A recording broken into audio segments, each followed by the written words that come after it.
নমস্কার বন্ধুরা, IND news Bangla চ্যানেলে আপনাদের স্বাগত জানাই। কৃষক বন্ধু প্রকল্প থেকে শুরু করে শস্য বীমা প্রকল্পের টাকা আপনারা নিশ্চয়ই আপনাদের ব্যাংকের অ্যাকাউন্টে ইতিমধ্যে পেয়ে গেছেন। এবারে যে আপনাদের ব্যাংকের অ্যাকাউন্টে টাকাটি ক্রেডিট হচ্ছে, সেটি হচ্ছে বাংলার আবাস যোজনার টাকা, বাংলার বাড়ি প্রকল্পের টাকা। আমি আপনাদের আজকে প্রমাণস্বরূপ দেখাবো। এমনকি পূর্ব মেদিনীপুর জেলার কিছু জনের ব্যাংকের অ্যাকাউন্টেও যে ক্রেডিট হয়েছে, তার প্রমাণও কিন্তু আপনাদের সামনে তুলে ধরছি। এমনকি আমাদের মাননীয় মুখ্যমন্ত্রী মমতা বন্দ্যোপাধ্যায় কি জানিয়েছেন আজকে আবাস যোজনা প্রকল্প সম্বন্ধে, নতুন কি তথ্য বলেছেন, সে ব্যাপারেও কিন্তু আজকে আপনাদের ভিডিওতে ধীরে ধীরে জানাতে চলেছি। এই বন্ধুরা ভিডিওটির পাশে থাকুন, আর যদি ভিডিওটি ভালো লাগে অবশ্যই কিন্তু একটি ছোট্ট লাইক দিয়ে চ্যানেলটিকে সাবস্ক্রাইব করে নিতে ভুলবেন না। আর যে সমস্ত বন্ধুরা আমার চ্যানেলটিকে সাবস্ক্রাইব করে আমার পাশে আছে, তাদের জানাই অসংখ্য ধন্যবাদ। তো চলুন বন্ধুরা, ভিডিওটি শুরু করা যায়। পশ্চিমবঙ্গের রাজনীতিতে ডিসেম্বর মাস কিন্তু একটা নতুন অধ্যায়ের সূচনা করেছে। আমাদের মাননীয় মুখ্যমন্ত্রী মমতা বন্দ্যোপাধ্যায় রাজ্য সরকারের গরিব এবং প্রান্তিক মানুষদের জন্য ইতিমধ্যে কিন্তু আর্থিক সহায়তার কথা বলেছিলেন। তাই কিন্তু 17ই ডিসেম্বরের পর থেকে আপনাদের ব্যাংকের অ্যাকাউন্টে কিন্তু আবাস যোজনা প্রকল্পের টাকা কিন্তু ধীরে ধীরে ক্রেডিট হচ্ছে। আপনাদের সামনে আমি তুলে ধরছি, আমাদের মাননীয় মুখ্যমন্ত্রী মমতা বন্দ্যোপাধ্যায় 12 লক্ষ পরিবারের অ্যাকাউন্টে যে প্রথম কিস্তি টাকাটি দিয়েছেন, তার কিন্তু সরাসরি প্রমাণ আপনাদের সামনে তুলে ধরেছি। নিশ্চয়ই দেখতে পাচ্ছেন বন্ধুরা, পূর্ব মেদিনীপুর জেলার কিন্তু ইনি কিন্তু 60,000 টাকা প্রথম কিস্তিতে পেয়েছেন। তার কিন্তু প্রমাণ আপনাদের সামনে তুলে ধরছি। আমাদের মাননীয় কিন্তু এই অর্থ বরাদ্দের মাধ্যমে পশ্চিমবঙ্গের এক রেকর্ড করে তুললেন। এত বড় অঙ্কের অর্থ কোনো রাজ্যের সরকারের পক্ষ থেকে আগে কখনো এই গরিব মানুষদের জন্য পাঠানো হয়নি।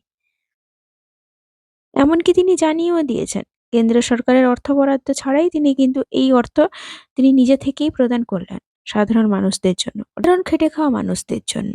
এমনকি শুধু আবাস যোজনা প্রকল্প নয়, ডিসেম্বর মাসে কিন্তু সম্প্রতি আরো 5 লক্ষ মহিলাদের নাম কিন্তু লক্ষ্মী ভান্ডার প্রকল্পে নতুন করে অন্তর্ভুক্ত করা হয়েছে, অর্থাৎ তালিকাভুক্ত করা হয়েছে।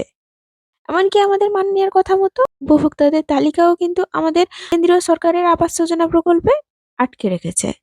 একথা কিন্তু আমাদের মাননীয় মুখ্যমন্ত্রী মমতা বন্দ্যোপাধ্যায় স্পষ্ট জানিয়েছেন। তাছাড়া আমাদের মাননীয় মুখ্যমন্ত্রী কি জানিয়েছেন সরাসরি আপনারা দেখিয়ে নিন। আমরা যে কথা দিলে কথা রাখি, সেটাই আপনাদের কাছে কথা রাখার ব্যাপারটা নিয়ে যদি কিছুটাও মানুষের সাহায্য হয়, আশ্রয় হয়, সেই জন্যই কেন্দ্রীয় সরকার তার কথা রাখেনি। গত 3 বছর ধরে আবাস যোজনার টাকা দেয় না। 100 দিনের কাজের টাকাও আপনারা জানেন প্রায় 59 লক্ষ লোককে আমরা টাকা দিয়েছি, প্রায় 2,700 কোটি টাকা রাজ্য সরকার এক্সচেকার থেকে গেছে। আমি আজকেও বলি যে আমরা ইতিমধ্যেই 45,69,70,000 মতো বাড়ি আমরা অলরেডি করেছি, পাকা বাড়ি যেটা মাটির ছিল আমাদের গভর্নমেন্টের সময়। বাদ বাকি আরও 40,000 পড়েছিল, 40 লাখ, সেটার টাকা দেওয়ার কথা। আমরা আবাস যোজনায় বাংলা 1 নম্বরে ছিল, তা সত্ত্বেও টাকাটা দেওয়া হয়নি। 3 বছর ধরে বাংলার বঞ্চিত মানুষেরা বঞ্চিত হচ্ছে, গরিব মানুষগুলো। তাই আমরা সিদ্ধান্ত নিয়ে বলেছিলাম যে ডিসেম্বর মাসের 15 তারিখের পর আমরা টাকাটা ছাড়ব, 11 লক্ষ বাড়ি। কিন্তু তারপরেও আপনারা জানেন কিছু ঝড় জল, সাইক্লোন, দানা এসব হয়ে গেছে, তাই তাদেরটাও আমরা এতে ইনক্লুড করেছি। করার ফলে 12 লক্ষ বাড়ি হয়েছে। আজকে একটা ঐতিহাসিক দিন, এবং রাজ্য সরকার তার সীমিত ক্ষমতা সত্ত্বেও নিজের টাকা থেকে সম্পূর্ণ নিজস্ব টাকায় বাংলার বাড়ি গ্রামীণ প্রকল্পে রাজ্যের 21টি জেলার 12 লক্ষ যোগ্য পরিবারকে বাড়ি তৈরির জন্য প্রথম কিস্তির 60,000 টাকা করে তুলে দেবে আজকে। টাকা সরাসরি তাদের ব্যাংক ও পোস্ট অ্যাকাউন্টে চলে যাবে, যেতে শুরু করেছে।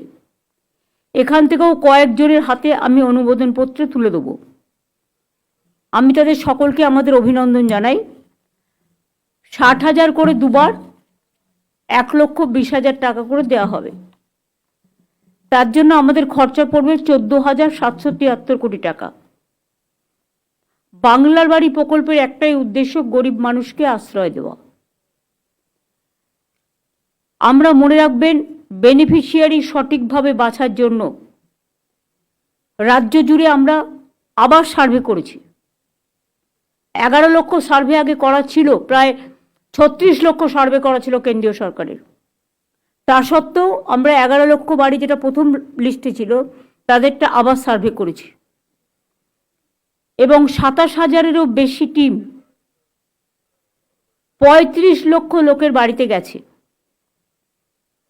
ডিএম, এসপি, এসডিও, বিডিও, আইসি, ওসি সবার নজরদারিতে স্বচ্ছভাবে তালিকা প্রস্তুত করা হয়েছে এবং ড্রাফট লিস্ট পাবলিশ করে ক্লেমস এবং অবজেকশন যদি কিছু থাকে সেটা দেখা হয়েছে। এটা দেখতে গিয়ে আমরা দেখেছি 28 লক্ষের বেশি যোগ্য বেনিফিশিয়ারি আমরা আইডেন্টিফাই করতে পেরেছি। এদের মধ্যে থেকে আমরা 12 লক্ষকে আজকের মধ্যে দিয়ে দিচ্ছি। কেন্দ্র যদি না দেয়, আরও যে বাকি থাকবে 16 লক্ষ, যেটা আমরা বেনিফিশিয়ারি যারা যোগ্য পাওয়ার জন্য আইডেন্টিফাই করেছি, তাহলে আমরা দুটো কিস্তিতে আগামী 6 মাস, তারপরে 6 মাসে 26-এর প্রথমের মধ্যেই আমরা দিয়ে দেব। এই যে 12 লক্ষ দেওয়া হচ্ছে, মানে বাকি থাকছে এখনো 16 লাখ, তাই তো? এই 16 লাখ বাকি থাকলে আমরা মে জুনের মধ্যে দিয়ে দেবো 8 লক্ষকে, এবং আবার ডিসেম্বর জানুয়ারির মধ্যে দিয়ে দেবো আরও 8 লক্ষকে। 60,000 করে প্রথম কিস্তিতে পাবেন, এবং সেকেন্ড কিস্তি যখন তার 60,000 টাকার কাজ হয়ে যাবে, সেকেন্ড কিস্তি তারা পেয়ে যাবে। এবং কেন্দ্রীয় সরকার তো এতদিন দেয়নি,